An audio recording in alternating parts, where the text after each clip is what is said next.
आप सभी को मेरा प्यार भरा नमस्कार। पहला, आज हम जानेंगे भटौली के बारे में और भटौली की लोक कथा भी सुनेंगे। उत्तराखंड की बेहद खास परंपरा है भटौली। पहाड़ की हर विवाहिता को रहता है बेसब्री से इंतजार। भटौली वास्तव में कोई त्योहार नहीं, बल्कि यह दशकों से चली आ रही एक सामाजिक परंपरा है, जिसे आज एक त्योहार के रूप में मनाया जाता है। और यह परंपरा आज भी जीवित है। यही कारण है कि उत्तराखंड में चैत का पूरा महीना भटौली के तौर पर मनाया जाता है। विवाहित बहनों को चैत का महीना आते ही अपने मायके से आने वाली भटौली की सौगात का इंतजार रहता है।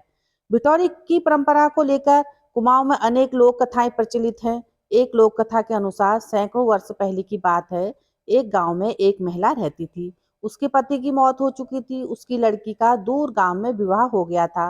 विवाह के समय लड़की का भाई काफी छोटा था।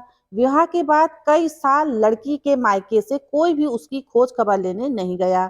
लड़के के बड़े होने पर एक दिन उसकी माँ ने बताया कि उसकी दीदी का विवाह काफी दूर हुआ है और शादी के बाद हम उसकी खोज खबर लेने भी नहीं जा सके।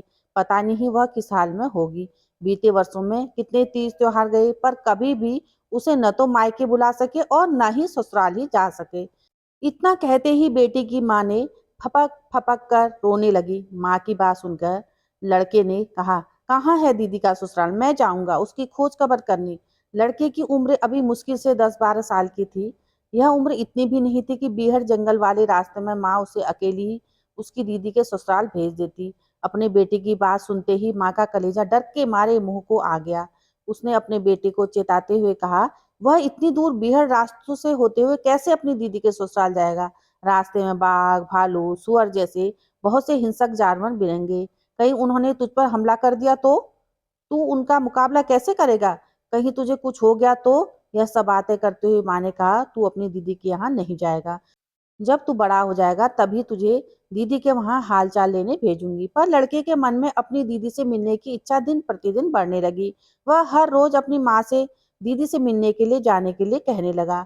लड़के की जिद के आगे एक दिन माँ ने अपनी हार मान ली और उसने बेटे को लड़की के ससुराल जाने की अनुमति दे दी। वह अपने बेटे को इतने वर्षों के बाद बेटी के ससुराल भेज रही थी, तो उसने खाली हाथ कैसे भेज दी। तब उसने अपनी बेटी के लिए कई तरह के पकवान बनाकर भेजने का मन बनाया और अपने बेटे से कहा कि वह कल सवेरे जल्दी उठ जाए, ताकि वह सवेरे सवेरे अपनी दीदी से मिलने चल दे, जिससे वह दोपहर तक वहां पहुंच सके, क्योंकि शाम तक उसे लौटकर भी आना है।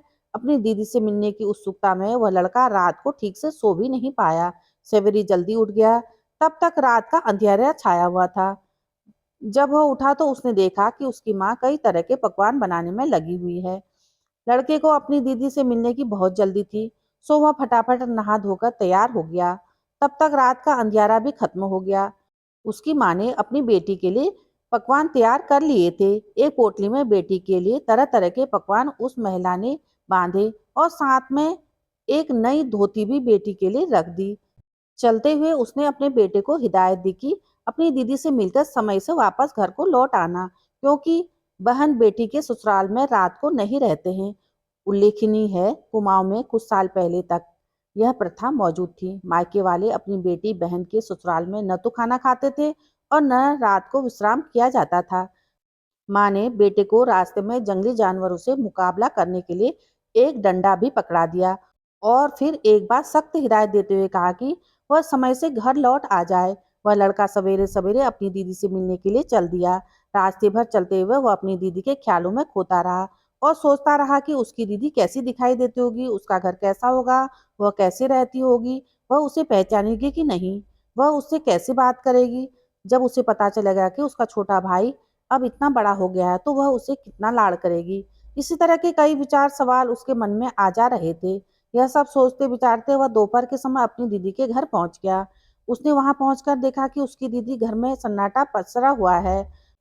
उसने इधर देखा, उधर देखा, उसे कोई दिखाई नहीं दिया। जब उसे कोई नहीं दिखाई दिया तो उसने जोर जोर से दीदी, ओ दीदी कहते हुए अपनी दीदी को धात लगाई। उसके बाद भी वह कोई वहां कोई हलचल नहीं हुई, न कोई घर के बाहर निकला।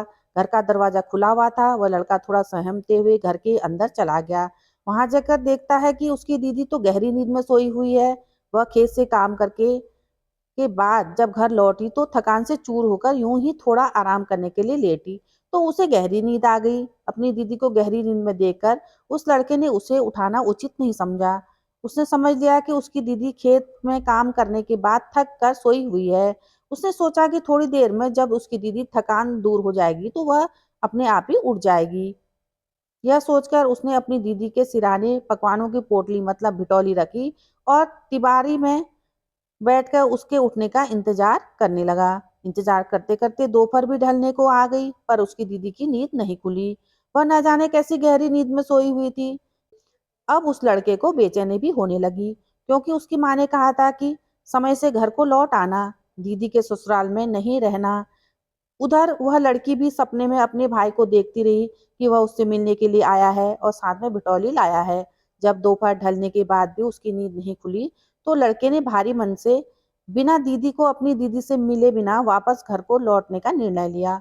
वह बिटौली की पोटली अपनी दीदी के सिराने में छोड़कर भारी मन से घर को वापस लौट गया। उसके मन में यह कसक रह गई कि इतने साल बाद दीदी से मिलने के लिए आने पर भी वह उससे नहीं मिल पाया। उधर जब सूरज ढलने लगा तो अपने घोंसले को लौट रही चिड़ियों की चहचहाट से उस विवाहिता की आंखें खुल गई। जब उसकी आंख खुली तो उसने सिरहाने पर रखी पोटली देखी। जब उसने उसे खोला तो उसमें कई तरह के पकवानों के साथ एक नई धोती भी थी। उसे अपना सपना सच हुआ महसूस हुआ। भाई से मिलने की आस में उसने पहले घर के अंदर उसे ढूंढा। जब वह नहीं मिला तो वह घर के बाहर निकली और उसे चारों ओर देखने लगी, पर उसका भाई कहीं भी दिखाई नहीं दिया। उसने सोचा उसका भाई शायद खेतों की ओर चला गया हो। उसने अपने भाई को जोर जोर से आवाज लगाई, पर वह कहाँ आता। वह तो अपनी दीदी से बिना मिले ही निराश होकर घर को वापस लौट चुका था। काफी देर तक आवाज लगाने के बाद भी जब भाई कहीं नहीं दिखाई दिया तो वह जोर जोर से रोने लगी। उसके रोने की आवाज सुनकर गांव के लोग उसके घर की ओर दौड़ पड़े, यह सोचकर कि पता नहीं उस पर क्या मुसीबत आ गई है।